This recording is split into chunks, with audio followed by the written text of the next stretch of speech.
organizada em Alagoas pelo SESMAC, o Centro de Estudos Superiores de Maceió, através da professora doutora Adenir Feitosa, que vem reunindo um grupo de instituições aqui do Estado, tanto do ensino básico, técnico, tecnológico e superior. Nesta primeira semana, hoje, dia 16 de outubro de 2020, dentro da temática geral, da Semana Nacional de Ciência e Tecnologia, que trata da inteligência artificial, a nova fronteira do conhecimento, dentro dessa temática geral, discutiremos, no encontro de hoje, a inteligência artificial aplicada à sustentabilidade ambiental. Hoje, teremos palestrantes o doutor José Rafael Cavalcante e a professora doutora Rose Paula de Mendonça. Então, teremos a interação com o público através do chat dessa reunião pelo Google Meet, e as gravações serão disponibilizadas nas contas de Amop, no Instagram e YouTube. Na próxima semana, já dentro de um planejamento aí para o mês de outubro, traremos também a temática inteligência artificial, agora aplicada ao enfrentamento à Covid-19, com o palestrante Davi Carnaúba, pesquisador do IFAL, que tem desenvolvimento nessa área. Eu gostaria de convidar a professora, saudando a todos os presentes, tanto a comunidade interna quanto externa, ao IFAL, foram convidados, a ideia é essa, a Sexta Ambiental, ela vem também a abraçar as ações da Subcomissão de Sustentabilidade, com maior interação com o público interno e externo ao IFAL. Então, professora Rose Paula, em respeito ao Rafael, que inclusive é o nosso palestrante externo, mais distante, professora Rose, nossa colega de instituto, desenvolveu projetos muito interessantes lá no campus, que ela é bióloga, mas se aventurou aí nos aplicativos e deu uma campo. Professora Rose Paula, sua formação, sua experiência e que projeto foi esse tão legal, digamos assim, que foi realizado lá no Campus Coruri? Tem a palavra. Obrigada, Helena. Primeiramente, eu quero agradecer, certo, ao convite, foi muito, assim, gratificante para mim, e agradecer a todos, por esse evento, e espero que eu continue e eu possa também, de vez em quando, participar um pouquinho junto.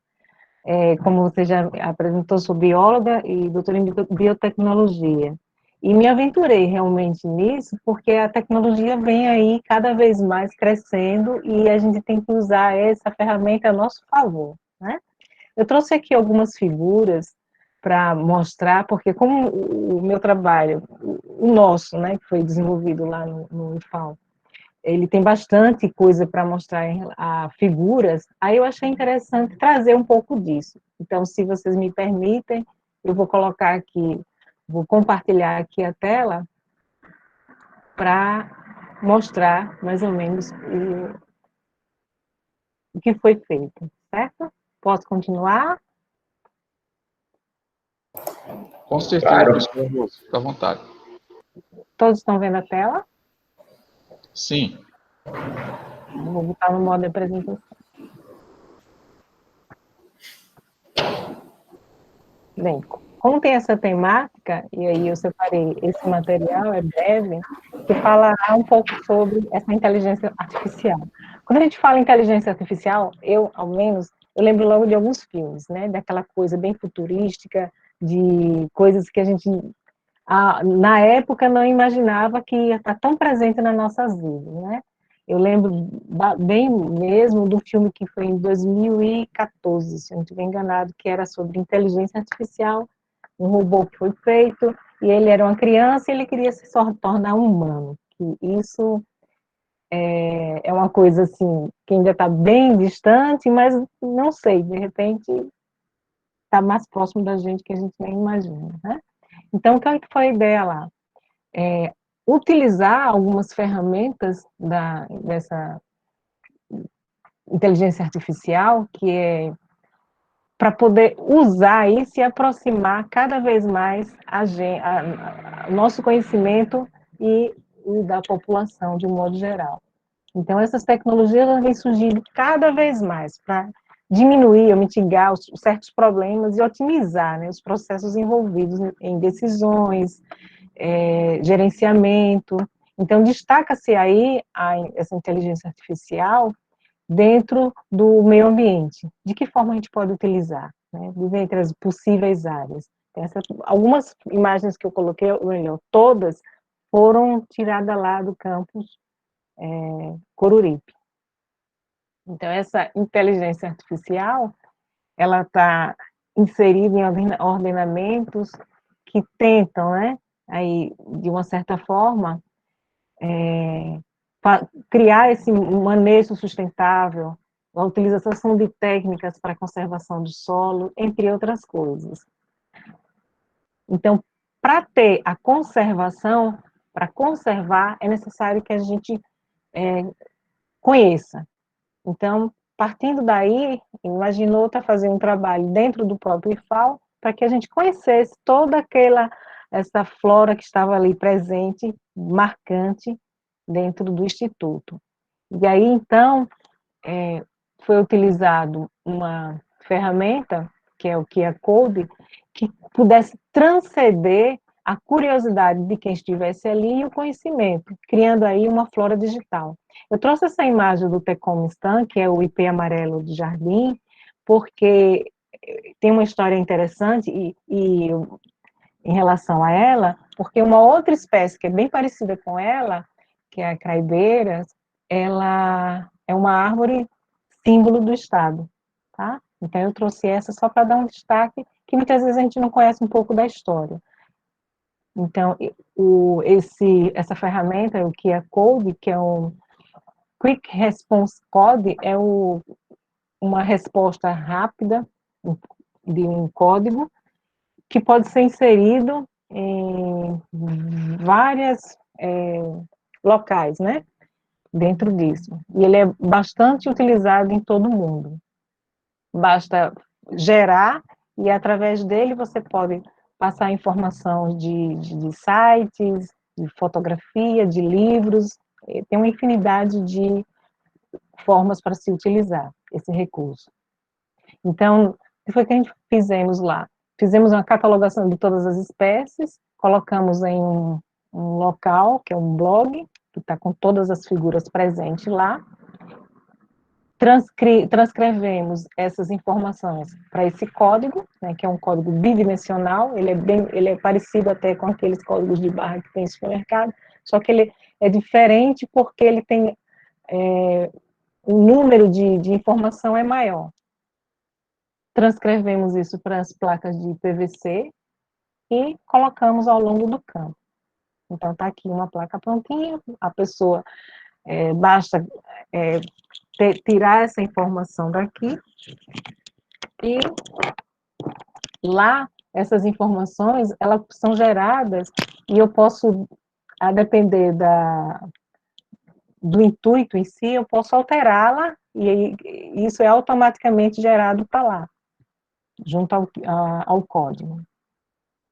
Então, aqui ela foi disposta ao longo do jardim, incentivando a preservação, mas que, como eu iniciei a conversa, para preservar, nós precisamos aí conhecer, né? Conhecer o jardim, conhecer a nossa flora de um modo geral. Eu coloquei aqui as figurinhas aqui, em agradecimento a todos. Os alunos também tiveram uma colaboração, professor Alon, professor Zé Roberto, foi toda uma equipe, professora Maria, que junto fizemos aí esse trabalho, né? E que eu acredito que foi só um início e que irá dar mais frutos ainda. É mais ou menos isso que eu tinha para mostrar a vocês. Deixa eu sair da... Excelente, professora Rose. Pessoal, eu gostaria de abrir o espaço para perguntas e comentários, tá? Então, o público presente, nosso diretor-geral, professor Zé Roberto, professora Maria, que foi citada na apresentação, né? Outros colegas, professores do Instituto, o próprio Rafael também, quiser comentar a mostra, né, da professora Rose, né, curiosidades, né, parabenizações também, né, professora Rose? ficar à Eu que vontade, tem um agradeço. espaço, tá? Podem abrir os olhos aí e comentar. Eu vou... Bom, desculpa, posso falar rapidinho? Pode Com sim, certeza, Maria. Maria. Então, primeiro, eu gostaria de parabenizar a iniciativa desse evento, que o professor Eugênio está conduzindo de uma forma muito eficiente. E não tem como deixar de agradecer o presente que é estar mais uma vez próximo à professora Rose, que é um exemplo de competência, de seriedade, de envolvimento. Parabenizá-la pelo trabalho que ela fez no campus. E como ela fez, outras coisas virão. Rose, obrigada por tudo. E você é uma profissional muito competente, que assim só somou o nosso espaço aí, tá bom? É isso, forte abraço. Eu que agradeço, Maria. Obrigado, Maria. Você que é uma grande inspiradora para nós nessa área de sustentabilidade. Vamos marcar algumas sextas, tá? Verdade. Falando sobre as suas ações, pessoal da Ascamar, o que vem sendo feito. Tem muito espaço aí na sexta, né? São 48 por ano, dá para convidar muita gente. Só uma coisa, Eugênio, eu queria, assim, instigar alguns professores presentes, assim, que continuem usando essa ferramenta.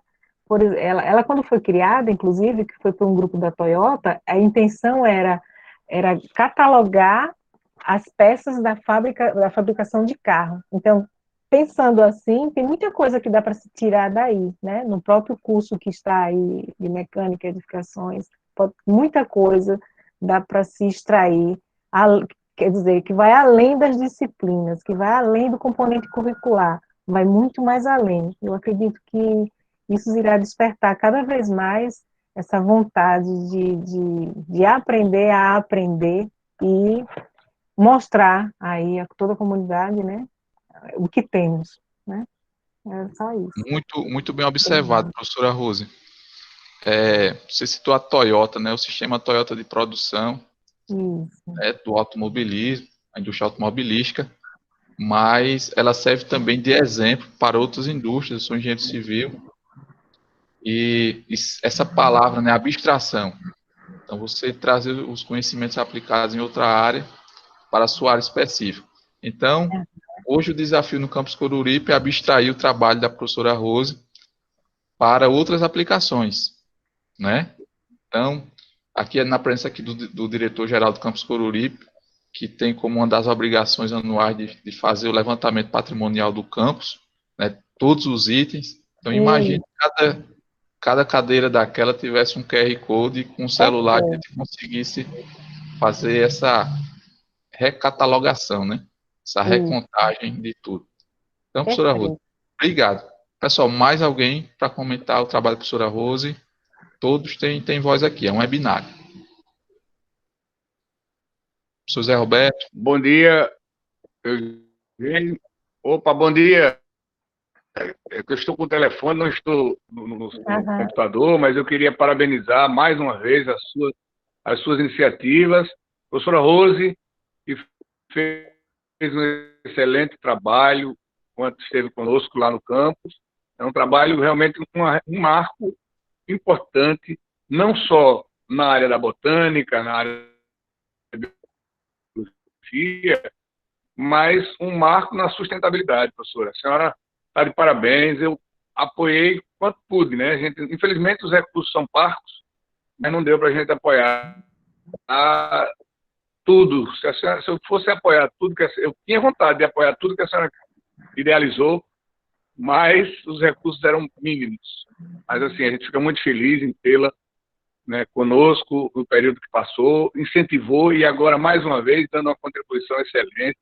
O professor Eugênio, que é esse gigante aí que fica inventando coisa todo dia para que a gente melhore. E a gente só melhora assim, né, com essas iniciativas. A professora Maria sempre participativa.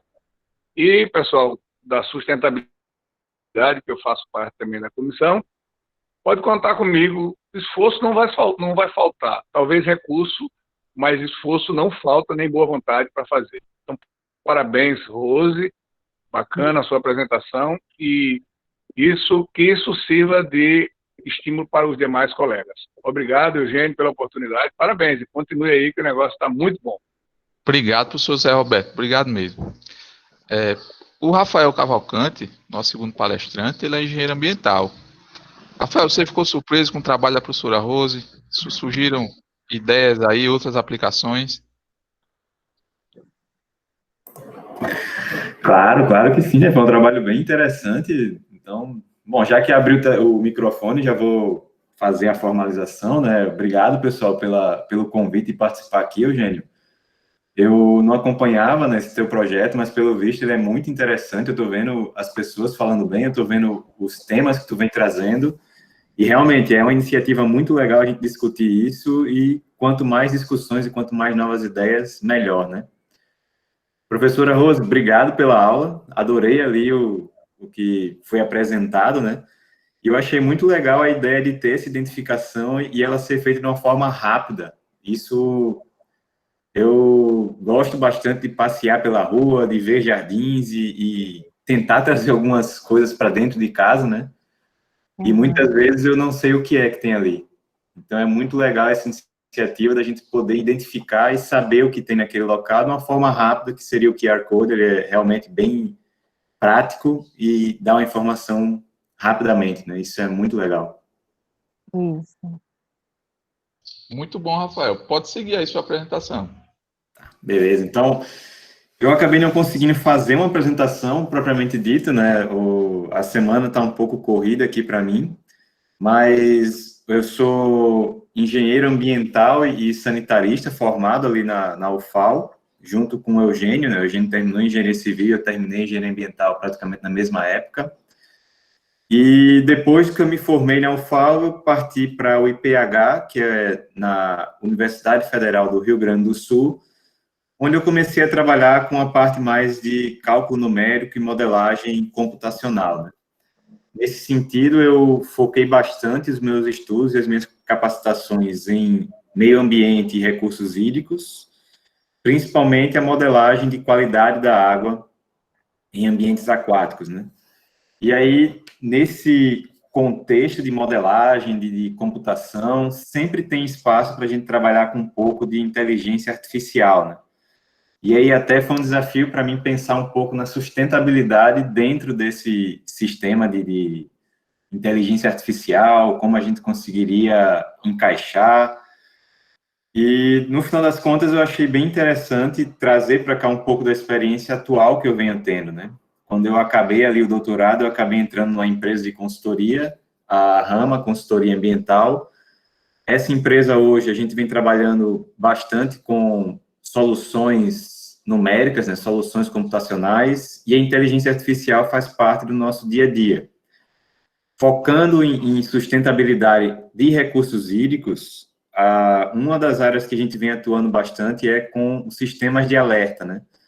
Então, isso eu acho que seria uma nova fronteira, não é uma nova fronteira, porque ela já existe há bastante tempo, mas é algo que essas técnicas de inteligência artificial que vem crescendo, que vem sendo desenvolvidas ultimamente, vai ajudar bastante, né?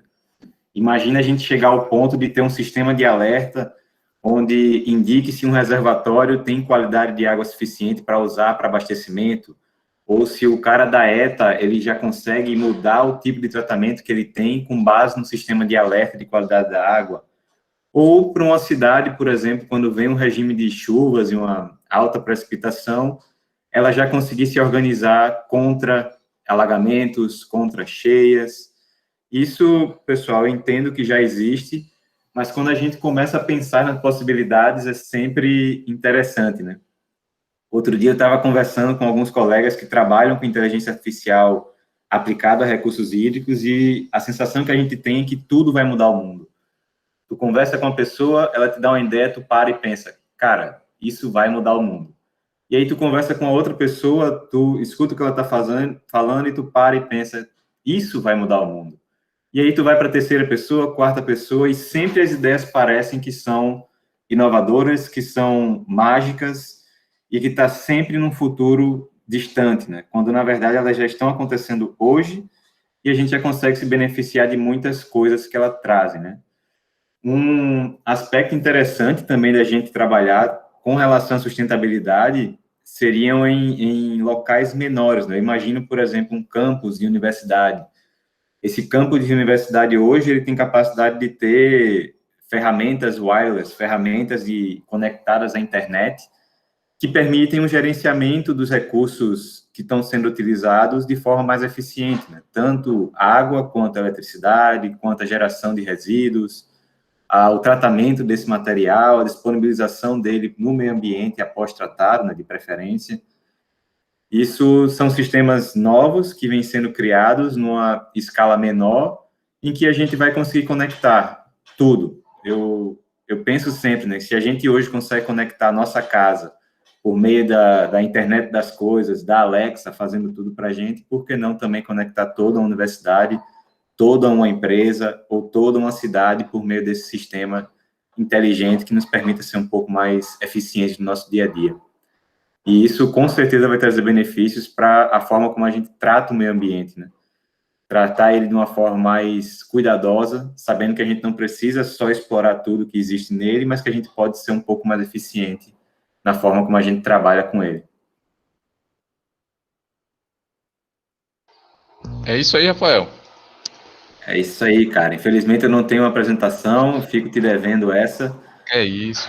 Mas o que a gente vem trabalhando hoje em dia é muito nesse sentido, né? Tentar automatizar ao máximo essas pequenas decisões que vão tornar as decisões mais eficientes e menos impactantes para o meio ambiente.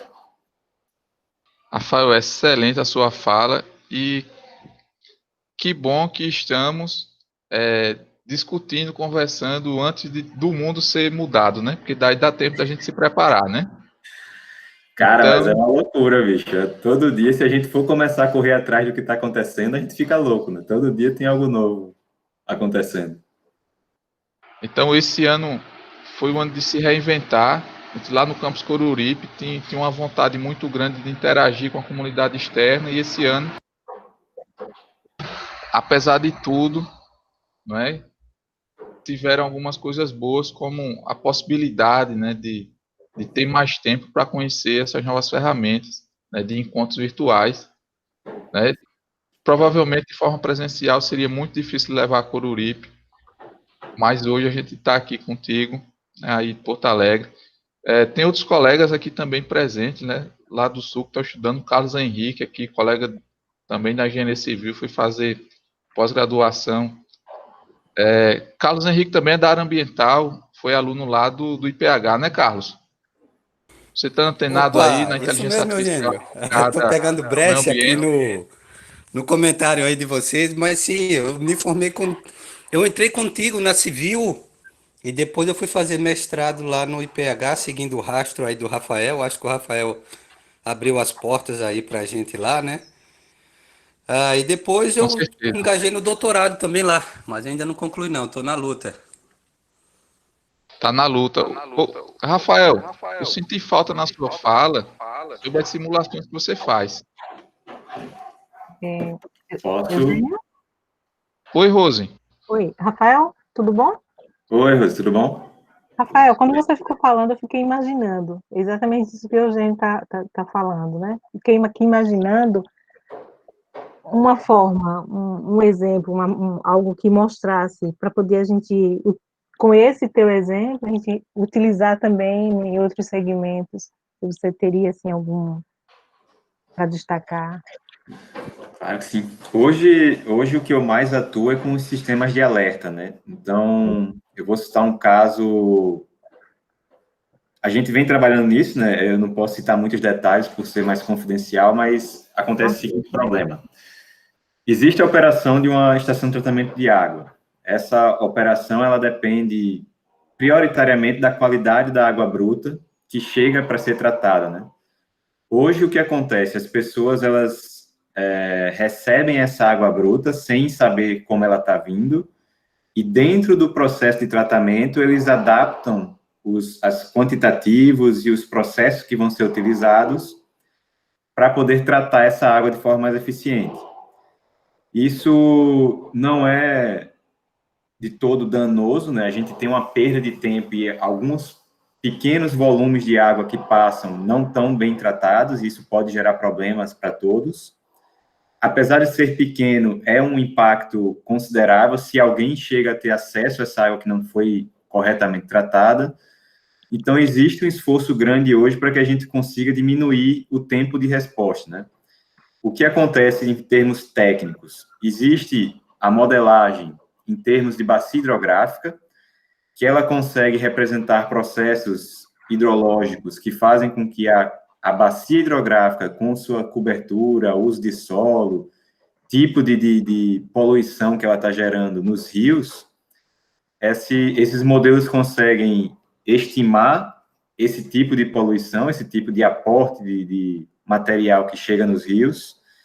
Ele faz a propagação até os reservatórios, né, de abastecimento ou os pontos de captação que a ETA esteja pegando essa água, e ele serve como um passo adiante, né? Ele consegue te dar antecedência para que aquele processo que ele só era corrigido durante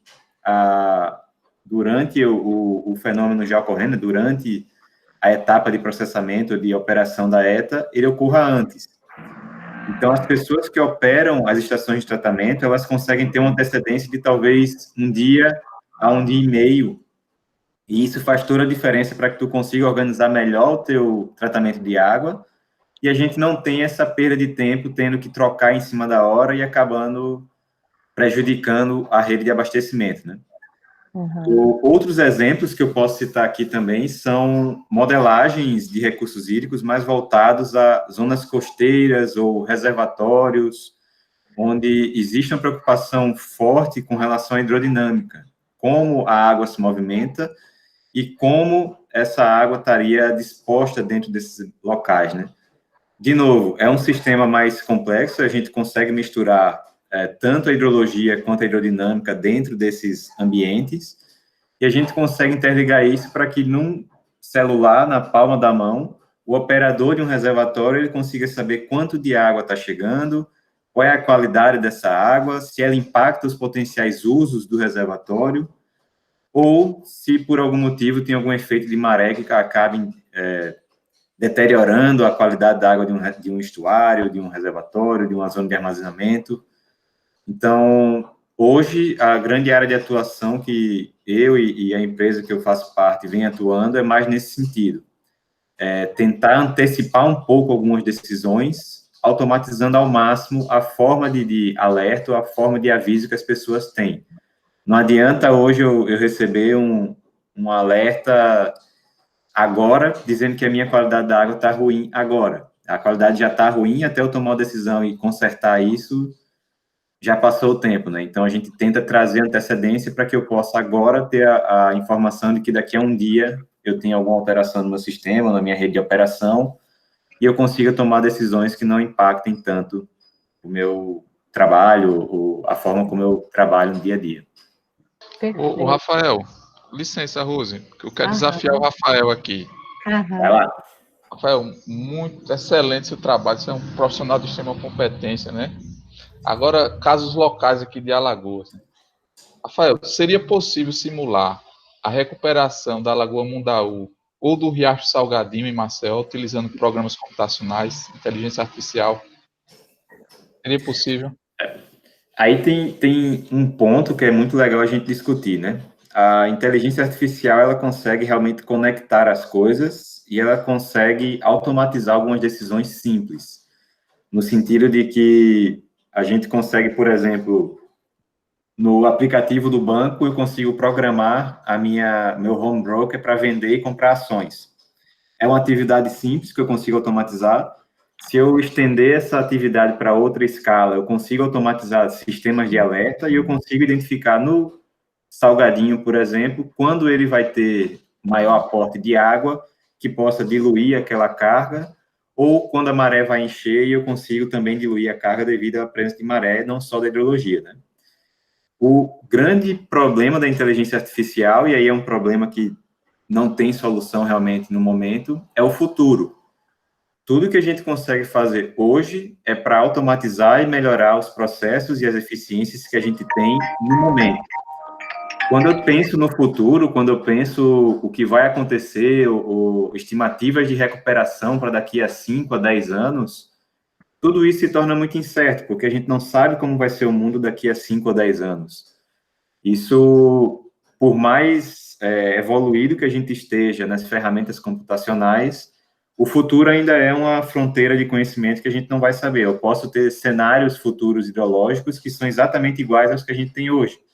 Eu posso ter uma anomalia que vai mudar completamente e eu vou ter neve em Maceió. Então, não tem como a gente identificar o que vai ser no futuro. Por isso, as estimativas de recuperação são um pouco mais incertas, né? Mas, com certeza, é possível criar sistemas de alerta e sistemas de acompanhamento em tempo real que façam com que a gente entenda como funcionam os pulsos hidrológicos, o escoamento da maré e do próprio Rio Salgadinho ou da Lagoa Mundaú, e a gente consiga, de forma eficiente, monitorar e também, né, trabalhar um pouco da recuperação dele, no sentido de que a própria Lagoa Mundaú, por exemplo, ela funciona recebendo água diretamente de rios e recebendo água da maré. Toda a poluição que existe nela hoje, somos nós que jogamos, né? É uma ação antrópica que existe sobre o sistema que está deteriorando a qualidade de água dele. Então, nós podemos monitorar isso de forma mais eficiente para saber, por exemplo, eu preciso jogar o meu efluente tratado, com certeza tem que ser tratado, esse é o primeiro ponto, na lagoa, para que eu consiga coincidir com os momentos em que a maré tem mais efeito de diluição e os rios têm mais poder de diluição. E com isso, meu lançamento de efluentes ele se torna um pouco mais mitigado com relação ao que acontece lá naturalmente, né? Esse é um sonho, é difícil da gente fazer isso, apesar de ser possível, mas tudo passa primeiro pelo o cenário ideal em que todas as cargas antrópicas são bem tratadas e bem lançadas, né? Não tem nenhum lançamento externo, não tem nenhum impacto de água subterrânea sendo removida e caindo nada. Então, esses sistemas de alerta, eles são muito bons, mas se já tiver algo bom funcionando, né? Fora isso, a gente consegue fazer só estimativas que podem estar bem próximas à realidade ou bem distantes da realidade. Excelente, Rafael. Ou seja, atuar de uma forma mais prática e esquecer, digamos assim, os modelos utópicos, né? Trazer a inteligência artificial e a computação para o nosso benefício, né? E não esperar que eles vão resolver os nossos problemas. Isso eu vejo bastante também quando eu converso com alguns clientes, né? Eles esperam que o computador resolva todos os problemas sem ele precisar fazer nada. Isso é uma utopia realmente. De fato, a gente tem que usar isso de forma mais eficiente. É uma ferramenta boa, é uma ferramenta que ajuda muito, mas que ela não vai resolver tudo sozinha, né? A gente precisa ter uma certa iniciativa nossa para fazer com que isso funcione. Muito bem, Rafael. Eu gostaria de abrir o espaço ao público, né, aos nossos convidados aqui para fazer perguntas, tanto a Rose quanto ao Rafael. Ou se quiser trazer um tema novo também, a gente tem um espaço pelo menos até às 10 horas aí para discutir sobre inteligência artificial aplicada à sustentabilidade ambiental. Pessoal da área da saúde, pessoal da geografia, engenheiros civis, eu estou vendo todo mundo aqui. Elane, nossa diretora de ensino, lá do campus Coruripe, ela tem formação nessa área ambiental, especialista em gestão ambiental, faz parte da Comissão Sustentabilidade, e ela é o principal link do campus Coruripe com a Semana Nacional de Ciência e Tecnologia que está acontecendo. Ela foi orientada pela professora Adeni Feitosa, doutora lá do SESMAR. Elane, você chegou agora, pode escutar mais um pouquinho aí, depois pode perguntar ou comentar algo. Público, vamos lá, pessoal, participar. Posso mais uma vez? Pode, Rose, vamos lá. Enquanto o Rafael estava falando, eu estava aqui imaginando e lembrando da sua fala inicial, né? As ideias. Por exemplo, eu trabalhei com feromônio, né? No meu doutorado. E fiquei imaginando como seria, né? Se a gente pudesse aplicar isso a essas cápsulas que a gente coloca no campo. Ela é feita, as dosagens, tem uma medida, e é colocada, e de tempo em tempo a gente tem que repor retirar o inseto que foi coletado, né? E se a gente pudesse utilizar esse sistema, ou algo parecido, como seria interessante, né? Porque dessa forma ia ter uma maior velocidade de resposta, e atingiria um grupo maior no ambiente, levando em consideração que muitos produtores não utilizam o feromônio em si, né? Porque o feromônio é aquele que vai, no caso do que eu trabalhei, não, mas o que é vendido, um deles, por exemplo, é o da broca do coqueiro, que é o Rincophoro palmarum, né? Então, muitas vezes, um agricultor, a reclamação constante, enquanto eu estava trabalhando, que eu ia ao campo, era, eu uso na minha fazenda, no meu estabelecimento, no meu território, mas o meu vizinho não, né? Então, se pudesse, de alguma forma, fazer essa dispersão utilizando essa ferramenta, nossa, seria fenomenal, né? Porque realmente ia ter um controle de fato, né? Eu fiquei aqui pensando nas ideias e, de repente, passar as ideias para o papel e conversar com o pessoal lá da Interacta, por exemplo, que é o grupo que eu trabalhei. Mas foi muito bom esse despertar. Eu agradeço mesmo, viu? Valeu. Obrigada. Excelente, Rose, excelente. Elane, bom dia, Elane. Bom dia, Eugênio, bom dia a todos e todas.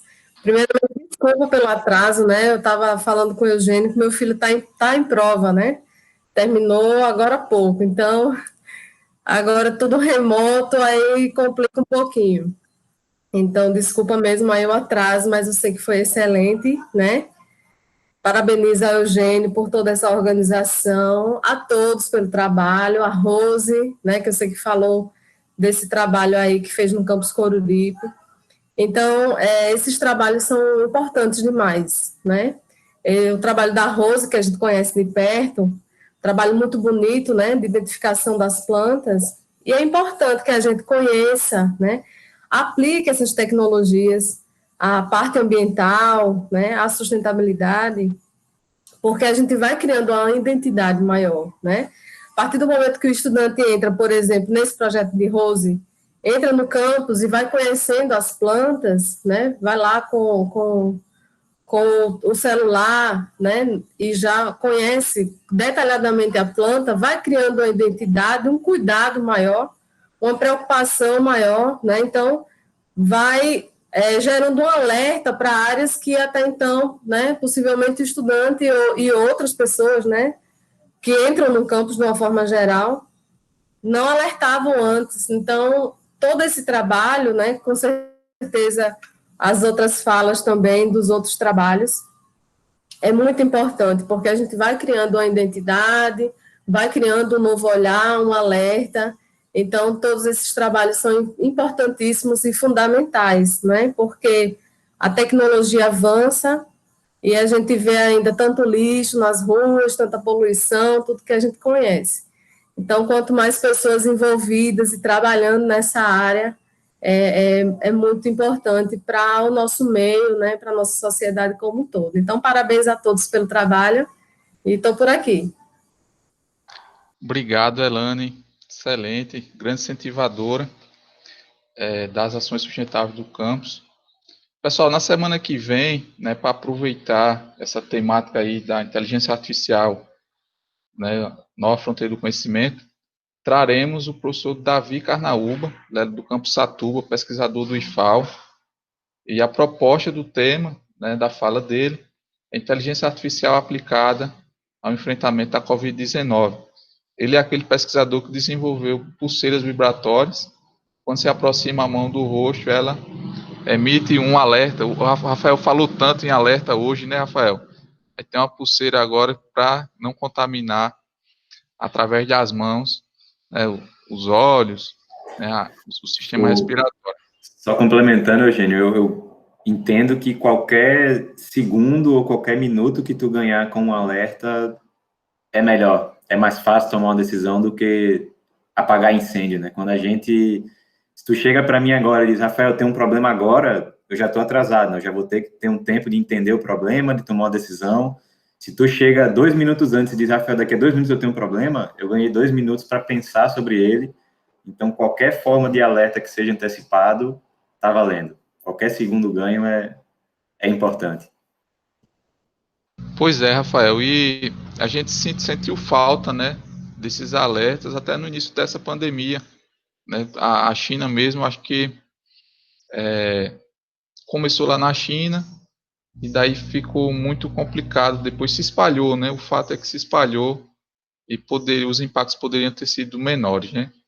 O erro não se sabe de quem, mas o fato é que hoje a gente vive uma pandemia, quem sabe no futuro outra possa ser evitada até utilizando essas ferramentas tecnológicas, inteligência artificial, né? Estamos aqui para aprender e o mundo todo aprendeu com isso. Pessoal, mais alguém gostaria de comentar os trabalhos da Rose, do Rafael, né, dentro dessa temática aí, inteligência artificial aplicada à sustentabilidade? Alguém a contribuir? Sei que tem muitas pessoas conhecidas aqui. Carlos. Queria perguntar uma coisa, Rafael. Certo, Carlos. Bom dia, não é? A todos. E queria ver que se você perguntasse a ele, já estou vendo, né? Vou perguntar diretamente ao Rafael.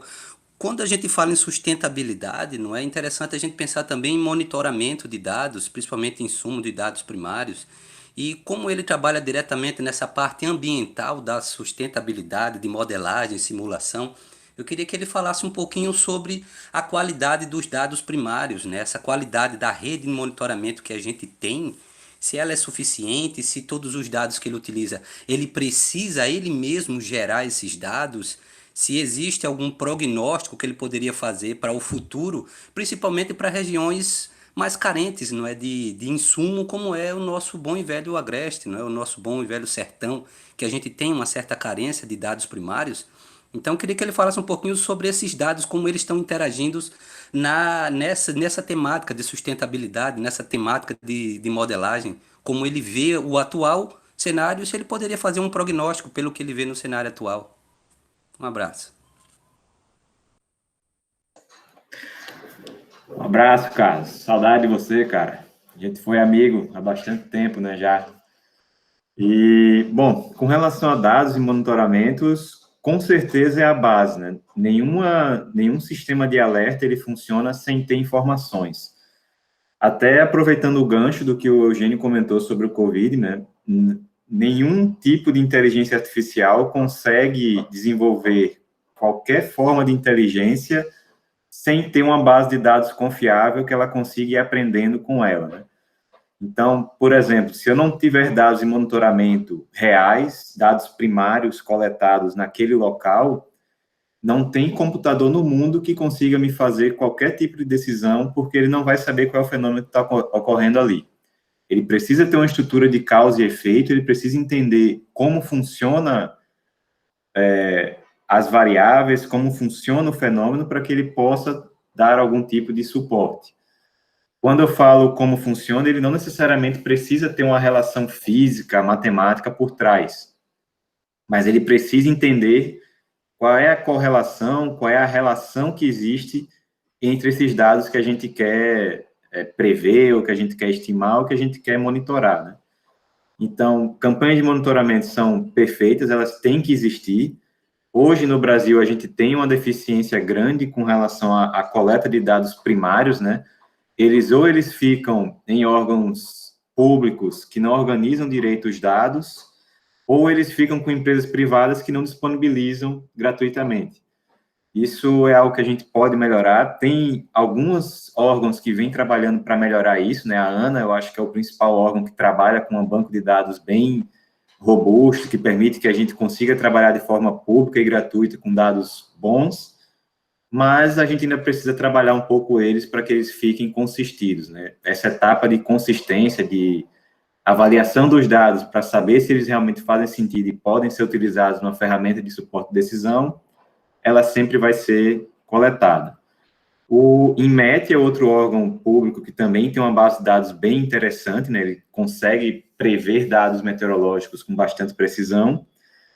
E no sentido mais voltado ali à inteligência artificial, hoje existem muitos dados de satélite que vêm sendo coletados, né? Esses dados de satélite, eles têm toda um processamento de informações, de ruídos, de sinais, para converter aquele dado que é coletado em campo na informação que a gente precisa de forma ambiental, né? Por exemplo, um satélite que está lá no espaço, ele consegue hoje monitorar níveis de água com uma precisão bem próxima aos satélites que a gente coloca no campo especificamente.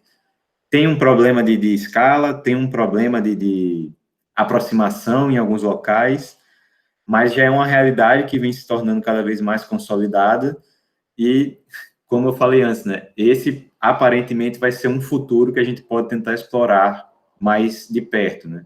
O uso desses satélites para obter algumas informações.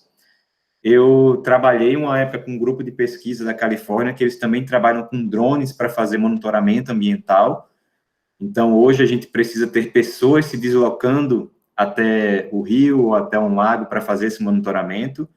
Esse deslocamento, por exemplo, num período de chuvas ou de cheias, ele fica praticamente impossível, né? Porque você tem problemas de acesso, às vezes tem problema de segurança da própria equipe que está em campo. E essa equipe de pesquisadores lá da Califórnia, eles trabalhavam com drones que simplesmente sobrevoavam essas regiões, eles tinham ainda problemas com chuva, problemas com vento, mas já estavam trabalhando em melhorar os equipamentos para que isso fosse possível, e num futuro, talvez até a parte de monitoramento em campo seja substituída por equipamentos eletrônicos, que a gente possa realmente ter equipes focadas em analisar os dados de forma mais eficiente e menos focadas em coletar eles em campo. Isso seria fantástico, né? Imagina se a Ana pudesse pegar todo mundo que vai para campo hoje, coletar dado primário, trocar por uma ferramenta computacional, e esse cara não vai ficar desempregado, mas ele vai focar a energia dele em analisar os dados e fazer com que eles sejam mais coerentes com a realidade. Isso ajudaria muito porque quando a gente montar um sistema de alerta, ou quando qualquer pessoa leiga quiser ter acesso aos dados, ela já vai ter um dado mais consistido, mais confiável e melhor para qualquer uso que ela venha a ter. Rafael, agora me surgiu um desafio para você e para a Rose aí, e para os demais presentes, tá? Inteligência artificial. Teria como introduzir esse tema? Teria como os alunos do ensino básico, por exemplo, básico, técnico, contribuir com essas novas tecnologias? É possível esses alunos, em seus projetos de pesquisa, né, que o IFAL tem sua linha de pesquisa e inovação para alunos de nível básico, técnico, né? Ou está muito distante, ou talvez só numa graduação, pós-graduação, para conseguir contribuir aí com desafios que estão sendo apresentados todos os dias, né? De forma alguma, Eugênio, eles já conseguem trabalhar isso em casa, né? Eu acho que a programação, como ela é feita hoje, ela está num nível universal que todos têm acesso. Ali pelo Udemy, por exemplo, ou pelo próprio Google, tu consegue ter informações que te permitem sair já criando em casa alguns sistemas simples de inteligência artificial. Claro, não vai ser nada complexo, nada que vai mudar o mundo, mas tu já consegue fazer algo do zero e automatizar pequenas decisões da tua casa, como troca de e-mails, organização de agendas. Quem sabe, no futuro, uma pessoa um pouco mais preparada, né, ela conseguiria realmente criar uma solução nova, sem necessariamente ter que passar pelo rito da universidade, pelo rito do ensino, como a gente conhece hoje, né? Eu conheci um rapaz uma vez que ele era programador, né, ele trabalhava com desenvolvimento de software para banco de dados e bancos em geral, mas o filho dele começou a jogar videogame e o pai ensinou ele a montar o jogo de videogame no computador. Uma coisa bem simples, ele mostrou como fazer bem rápido ali, e o menino foi aprendendo no próprio Google, com aulas, com YouTube, com tudo mais, como montar jogos, e ele parou de jogar os videogames que ele tinha para jogar os jogos que ele mesmo criava. Claro, era uma criança, não eram jogos extremamente complexos, com grandes enredos, mas em casa o menino começou a trabalhar e começou a criar algo novo, só pelo conhecimento básico que ele recebeu dos pais, e o interesse dele em aprender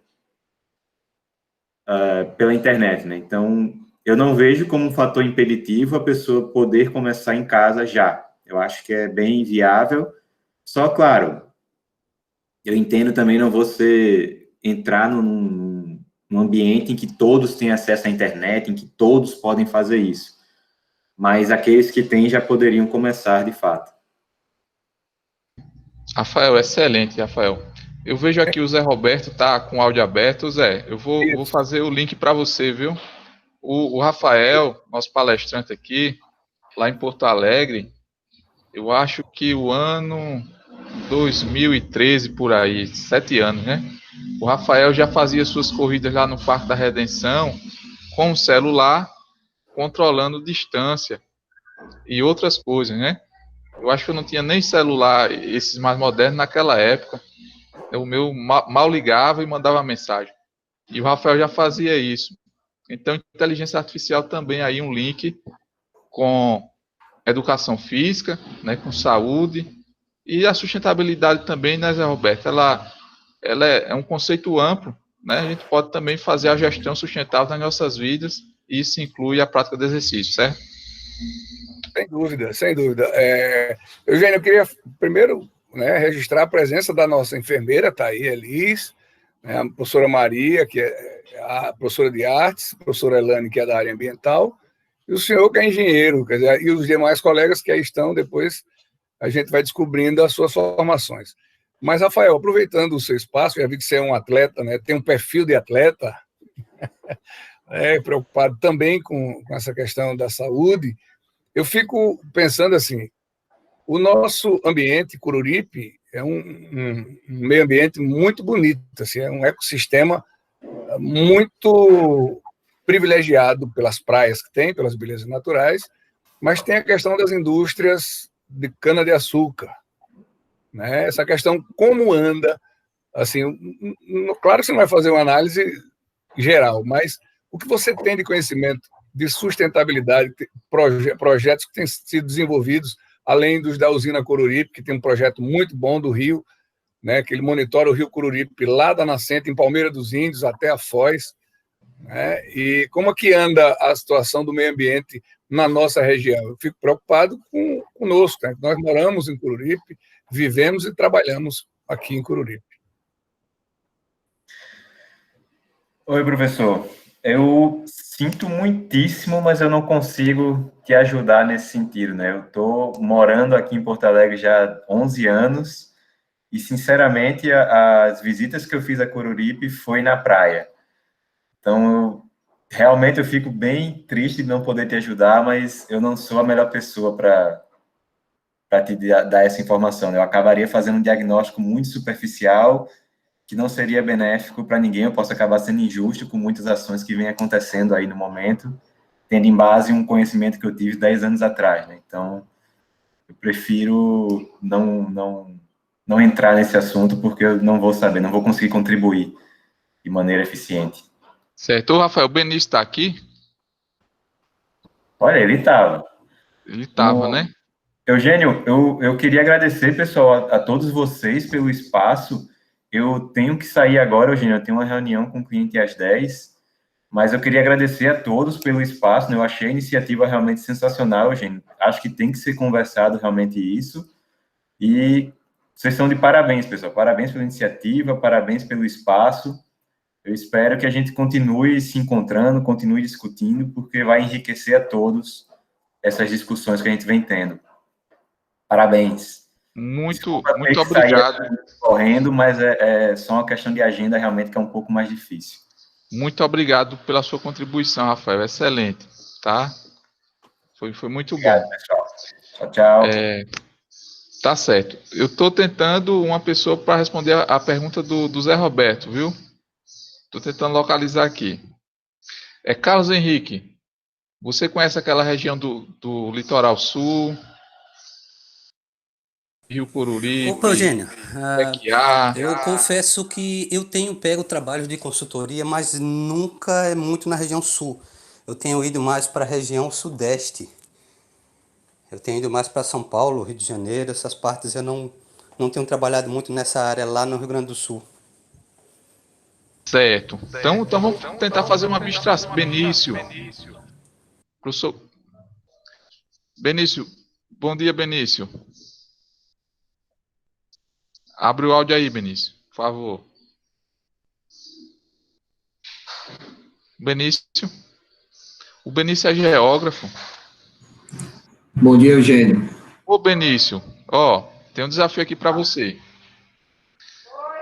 Você conhece aquela região ali de Coruripe, Rio Coruripe, a foz do Rio Jequiá, já foi a Penedo, visitar o Rio São Francisco, já passou por ali? Sim, Eugênio, já tenho um leve conhecimento, apesar de não ter sido, assim, nunca minha área de estudo, né, foi mais no Mundaú, né, sabe bem que é voltado para inundações,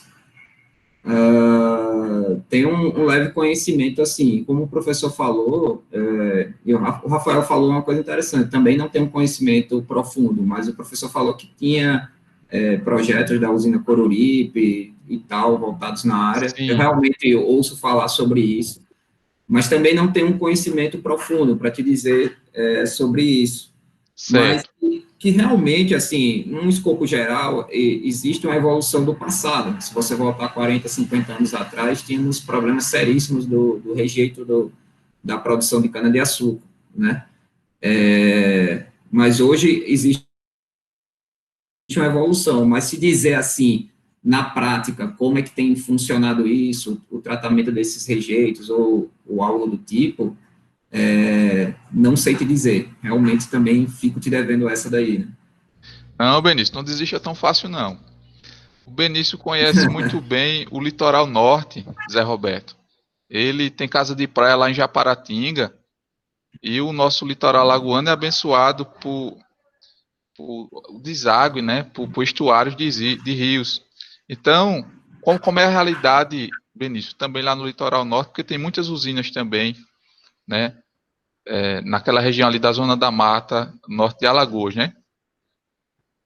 Sim.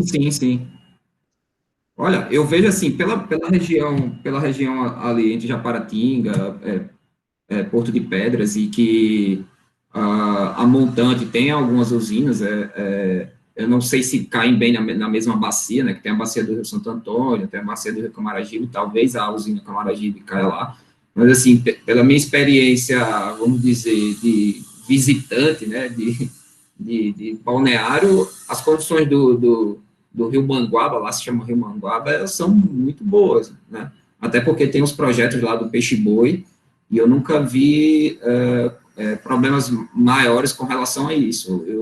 O que eu vejo mais às vezes, quando há uma quantidade de precipitação muito alta, existe resíduo sólido, né? Ainda há uma carência da necessidade de fazer a coleta de resíduo sólido naquela região, e talvez até culturalmente algumas pessoas, não posso dizer todas, ainda jogam lixo no rio, né? Mas e que às vezes fica concentrada estragando paisagisticamente as praias ali. Mas, assim, em termos de efluentes em cargas muito grandes, eu nunca percebi algo fora do normal. É claro que existem os problemas dos municípios litorâneos ali, né, que ainda não tem tratamento, é um problema sério, que até em Maceió tem, mas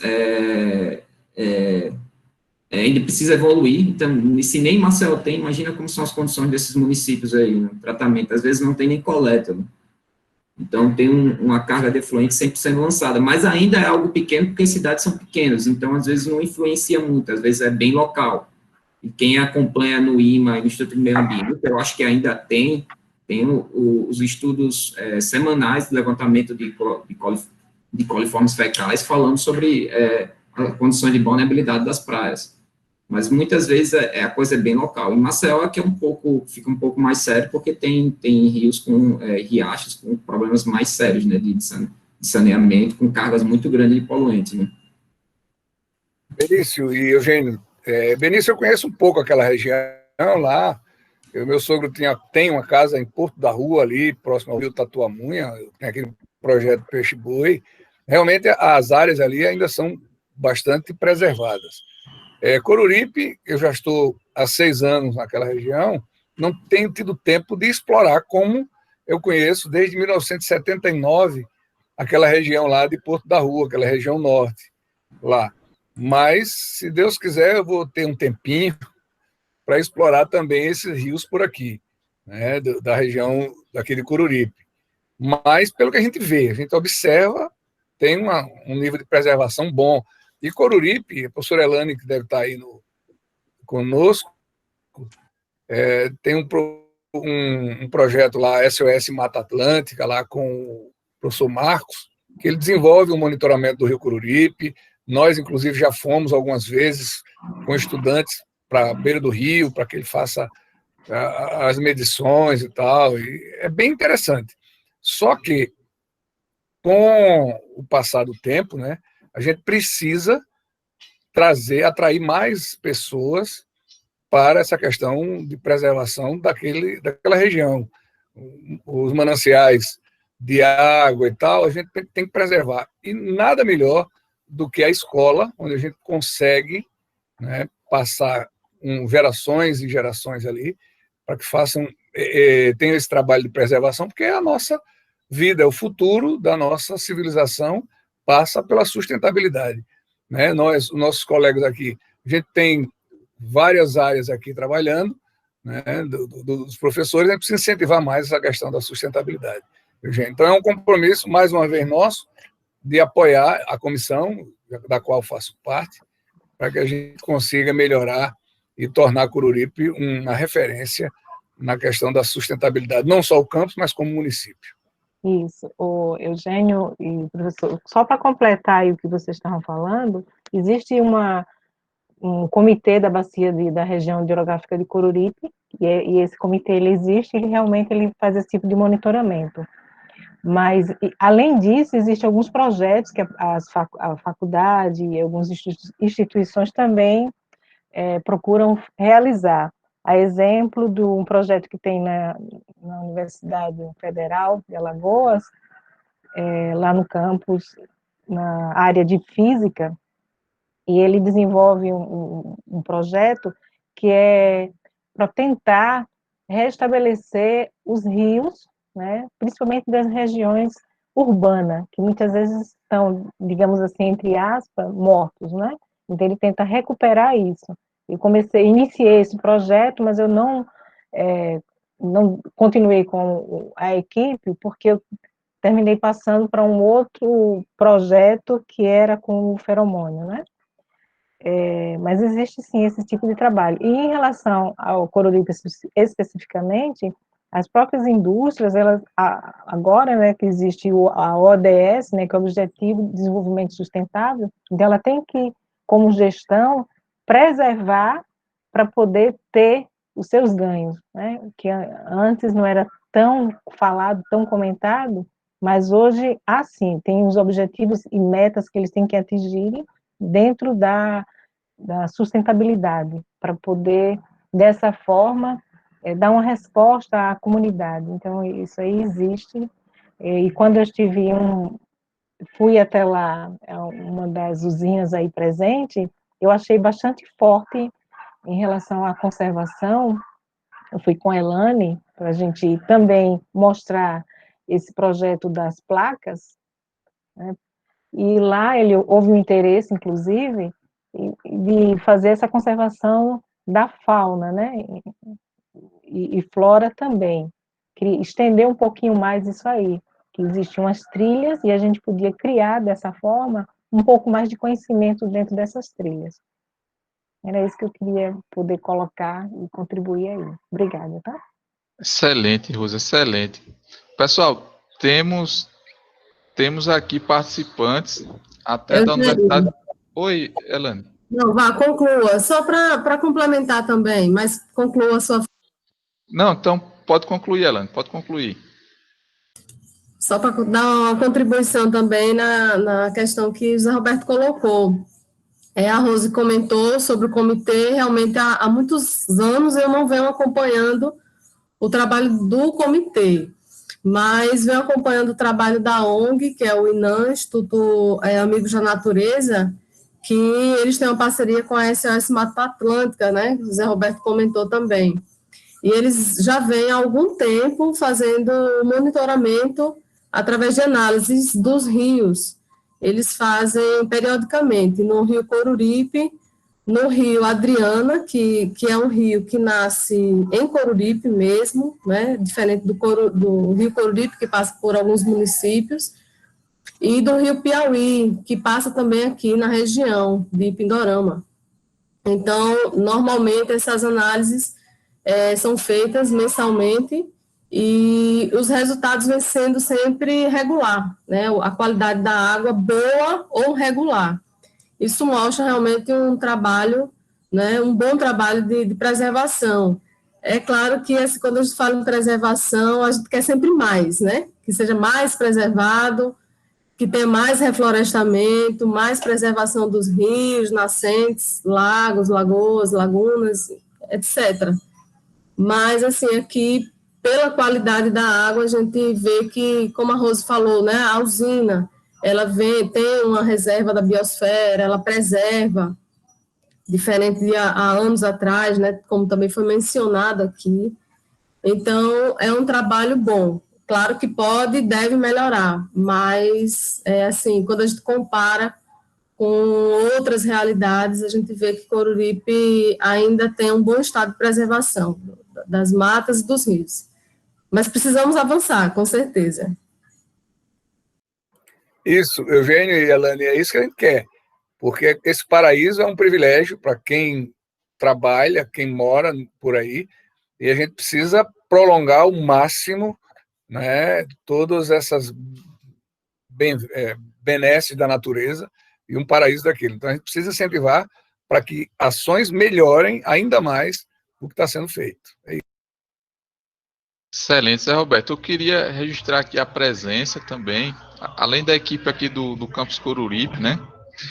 Tem o professor Alexandre Vargas, que é lá da Universidade Federal de Santa Maria, e desenvolve projeto de pesquisa com esse viés sustentável, materiais ecoeficientes. Quer comentar um pouquinho sobre a sua área, Alexandre?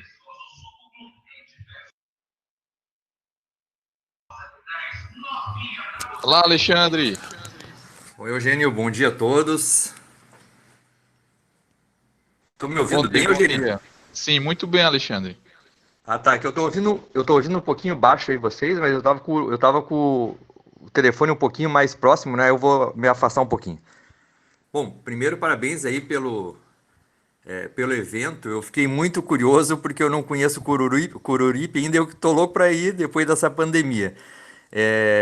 E eu ouvi a questão ali também de alguns comentários, né? Eu tinha feito uma pergunta ali, só que o colega saiu, o Eugênio, do drone, né? Sobre a questão de, como eu não estou muito a par, se o drone ele precisa ter uma autorização de algum órgão competente para a gente poder usar eles assim, né? Tipo nesses monitoramentos, né? De questões de espaço aéreo, eu também fiquei curioso, mas aí teve que sair. Mas a gente trabalha, Eugênio, tu sabe muito bem disso, né? Com a questão de aproveitamento de resíduos, né, da indústria. E a gente também... agora eu estou em Santa Maria, mas antes eu estava na região de Novo Hamburgo, para quem não conhece, uma região onde tem fábricas de calçados, etc., né, que geram muitos resíduos dessa indústria, e que a gente teve um avanço muito interessante, Eugênio, muito interessante mesmo, é um resíduo de couro, que é o wet blue que a gente fala aqui. Ele tem aquela coloração azul, né, no tratamento por causa do cromo. Então a gente já tinha trabalhado com esse couro como uma adição ao concreto in natura, só diminuindo ele. E a gente saiu de uma classe 1 perigoso, que ele tem uma concentração de cromo muito alta, e passamos para uma classe 2 não inerte. Isso aí tinha sido o nosso avanço mais representativo. No trabalho da Vanessa, que agora a gente defendeu um mestrado lá na Fevale, como eu tinha uma orientação lá, a gente substituindo,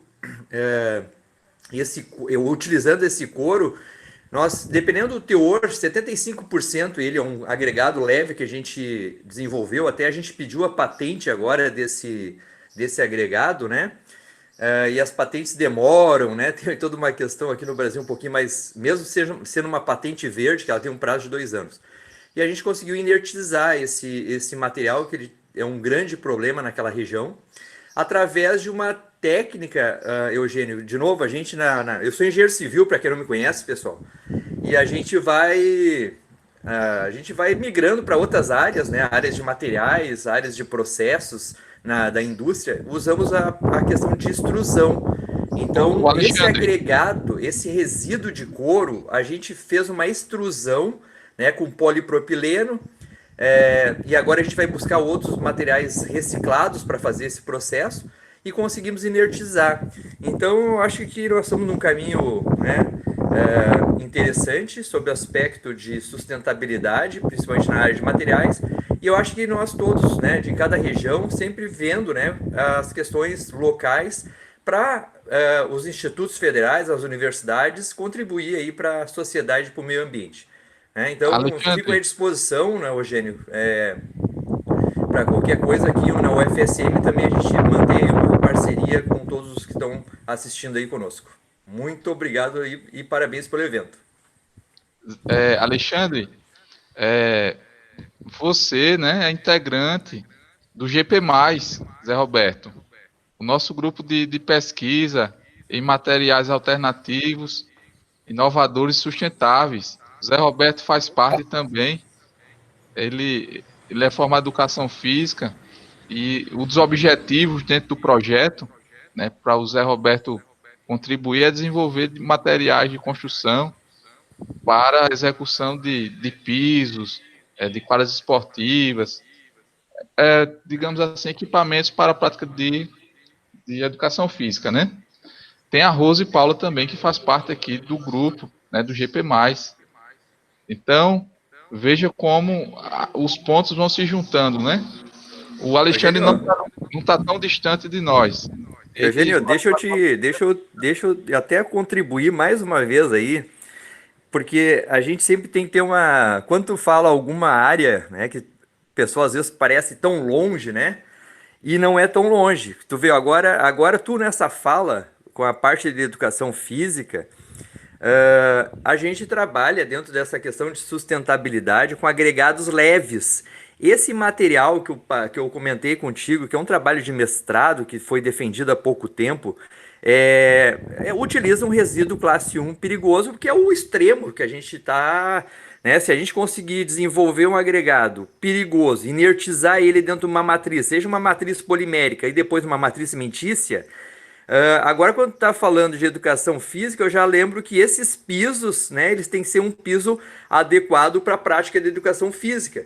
Então, os agregados que a gente tem desenvolvido, eles te dão uma questão tátil muito interessante de absorção do impacto, né? Um contrapiso ou um piso, né, com materiais desenvolvidos a partir de agregados leves, claro que devidamente dimensionados, dosados, eles podem contribuir aí para a questão de práticas esportivas de absorção ao impacto. Agora, tu falando isso, eu já até fui um pouquinho além, tá? Só para mostrar que as áreas elas interagem muito, às vezes pensa que é um pouquinho distante e não é. E juntou tudo agora, né, Alexandre? O Zé Roberto ali tá sorrindo ali, ganhou uma tese de doutorado, né, Zé? Mas, Zé, só um instantinho, Zé. O nosso tema aqui é inteligência artificial. Então, vejam só, se a gente fizesse uma simulação computacional dos alunos lá do Campus Coruripe jogando nessa quadra de concreto, as variações, né, desse piso em termos de deformação seriam quase zero, né? Quem é que vai deformar um piso? Mas com pisos amortecedores aqui, ó, para quadros esportivos, até escrevi no chat, você conseguiria ver a absorção, né, como o pé lá, o tênis, ia se adequar, né, ia se harmonizar com aquela quadra. Então, Zé Roberto, é contigo, passei a bola. Então é isso, Alexandre. Em primeiro lugar, a gente fica muito feliz quando você falou na questão do Sul, estava com vontade de vir para cá, será sempre bem-vindo aqui na nossa terrinha. Conheço Santa Maria, já participei de muitos eventos de handebol aí, com o professor Celso Giacomini.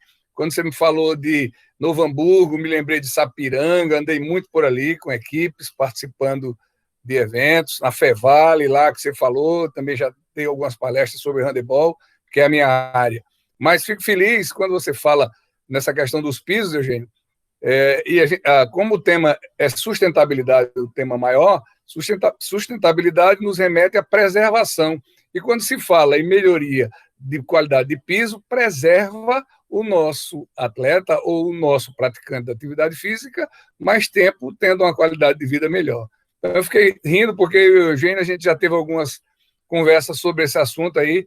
Muito boa, professor. E Eugênio, fica aí instigado para que a gente, nesse retorno com os alunos, marque um desses temas aí, a gente tentar encontrar alternativas para prolongar a vida dos nossos atletas e praticantes de atividade física.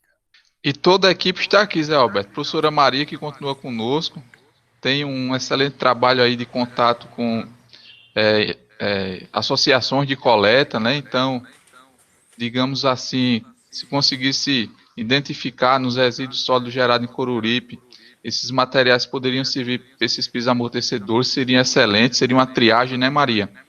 E a Elis também, que é da área de saúde, e ia ter também um acompanhamento desses alunos, de repente, com menores incidências de lesões.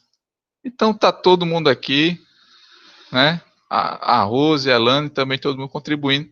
E os melhores trabalhos hoje em dia são aqueles de caráter multi e interdisciplinar, né? São os trabalhos mais valorizados. Então, tem pessoas aqui de todas as áreas, das artes, da saúde, engenheiro civil, educador físico, biólogo, né? Agrônoma, a Elane aqui também. Então, um prazer, um privilégio estar aqui com vocês, tá certo? Então, passo aí a palavra ao diretor-geral, porque a Subcomissão de Sustentabilidade, ela dá suporte à direção do campus para a implantação do Plano de Logística Sustentável. Então, professor Zé Alberto, sinta-se à vontade para encerrar aqui o nosso momento, nossa primeira sexta ambiental. Opa, um privilégio muito grande estar com essas figuras, né, importantes. Agradecer mais uma vez a professora Rose pelo trabalho que ela deixou, o legado que ela deixou foi muito importante. Rose, infelizmente, a gente está num momento de pandemia, temos poucos visitantes, mas todas as pessoas que chegam no nosso campus, ficam entusiasmadas, empolgadas, saem fotografando. A gente tem recebido algumas pessoas de outros campi. Arapiraca já esteve lá 2 vezes para fotografar, ver o que foi feito. Então, foi um trabalho que você deixou, juntamente com o professor Elane, que é entusiasta também nessa área de meio ambiente, né? A professora Maria, que também contribuiu com algumas artes para a gente. O Eugênio, que é esse camarada que não deixa ninguém quieto, é um menino inquieto. Esse rapaz, ele tem algum problema, algum prego no sapato, que ele não sabe ficar parado, e a gente tem que apoiar mesmo. Enquanto a gente estiver na direção, a gente vai estar aí apoiando todas as iniciativas, porque eu acho que sustentabilidade é o nosso futuro. A gente tem que pensar em todas as alternativas, já que a gente quer viver muito, todo mundo quer viver muito, então vamos viver muito, mas bem. Não é só em quantidade, nós precisamos viver anos com qualidade. E é essa a nossa missão, e deixar também para as futuras gerações, os nossos netos, que eu já tenho 4, né? Outros, quem sabe, virão mais aí, mas a gente precisa que a nossa civilização tenha uma vida melhor. E com as inteligências de vocês, né, a gente consiga minimizar todos esses problemas que vêm com o progresso, né, que a gente sabe que a gente não pode esquecer esse viés capitalista da nossa sociedade, de querer inovar, mas algumas vezes esquece um pouquinho as consequências que ficam para gerações futuras. Então, eu fico muito satisfeito, muito feliz, Eugênio. Pode contar comigo sempre, não só você, como o professor Alexandre está convidado para vir aqui, Eugênio. Você faça essa intermediação. Fazer a casa para ele vir visitar. Mas tem comprei a minha. Comprei o terreno já. Tem a minha. Eu divido, eu vou nas duas, sem problema nenhum. A gente faz um churrasco aí. A gente faz um churrasco. Isso, está convidado. Professora Rose, o campus continua sendo seu. É o que eu digo sempre, uma vez Campus Coruripe, sempre Campus Coruripe. A hora que você quiser, nós estaremos lá de braços abertos. A Elis, a Maria, a Elane e o Eugênio são de casa mesmo, então já estão donos, né, são condôminos lá do nosso campus e têm desenvolvido um excelente trabalho, nessa área ambiental, quer dizer, em todas as áreas, mas agora como foco, o tema é meio ambiente, a gente só tem a enaltecer e agradecer a participação de vocês no nosso campus, e esse evento, Eugênio, parabéns mais uma vez. Então, obrigado e voltem sempre. Obrigado, Zé Roberto. Pessoal, é um momento único. Quem quiser falar, dar suas considerações finais, está aberto.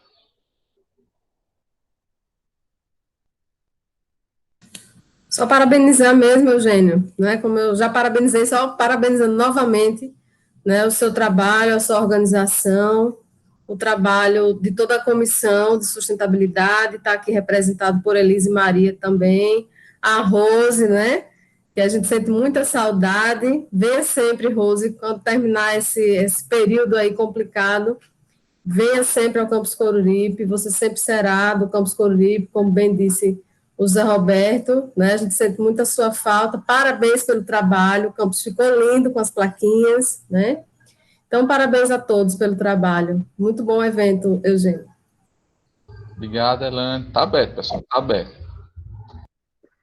Eu também quero agradecer, né, a todos, e em especial é esse momento que, assim, é muito instigador, né? Aprendi bastante agora, e dizer que eu estou sempre à disposição de vocês. Eu realmente me sinto pertencente realmente lá, me sinto como uma extensão da casa, né? Eu realmente sinto isso, e agradecer a todos, né? Porque tudo isso mexe, em especial nesse momento, com a nossa memória afetiva também, né? E é isso que a gente que importa, né?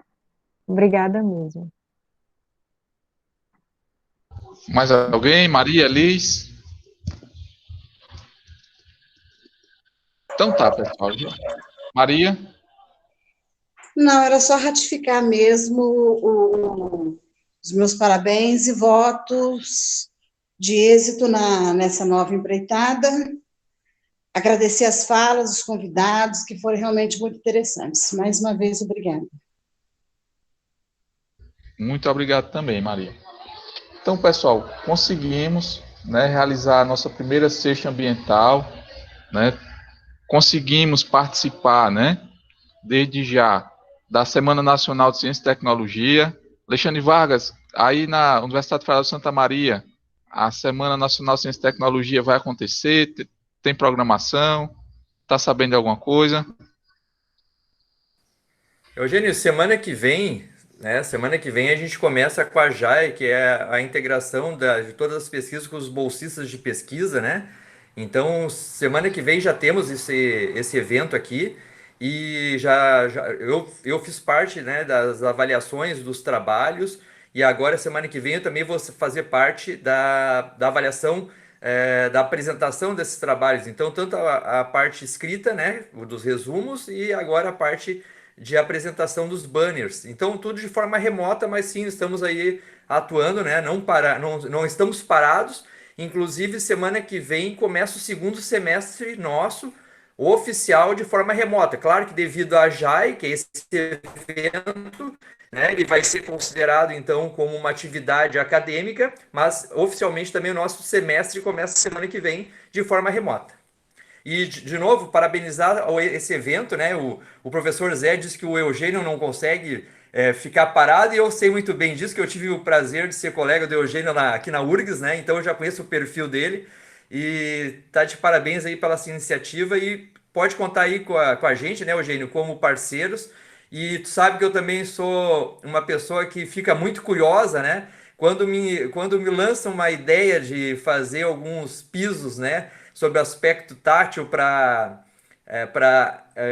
a educação física, eu já vou até um pouquinho a mais, né? A gente tem criança, sabe que várias pracinhas, né, precisam de um piso desses para amortecer na hora das crianças brincarem. Então, que fique aí esse desafio para a gente, né, desenvolver pisos tanto para a área de educação física quanto para praças públicas, para proporcionar a essas crianças um melhor ambiente de recreação com maior segurança, né? Então, vocês têm aí alguns resíduos que daqui um pouco, fazendo esses resíduos, preparando esses resíduos através do processo de extrusão, que a gente está bem, já está bem assim, com um entendimento melhor, né? Eu acho que fica aí essa proposta de pesquisa futura aí. Muito bom, né? Fechar um momento como esse, uma sexta ambiental com uma parceria, né, Zé Roberto? Acho que dá para fechar já, né? Sem dúvida, tá Dá para encerrar já, né? Fechado então, pessoal. Obrigado. Chave de ouro. Obrigado mesmo. Tenham um bom dia a todos e até a próxima sexta. Bom dia, pessoal. Valeu. Bom dia, tudo de bom.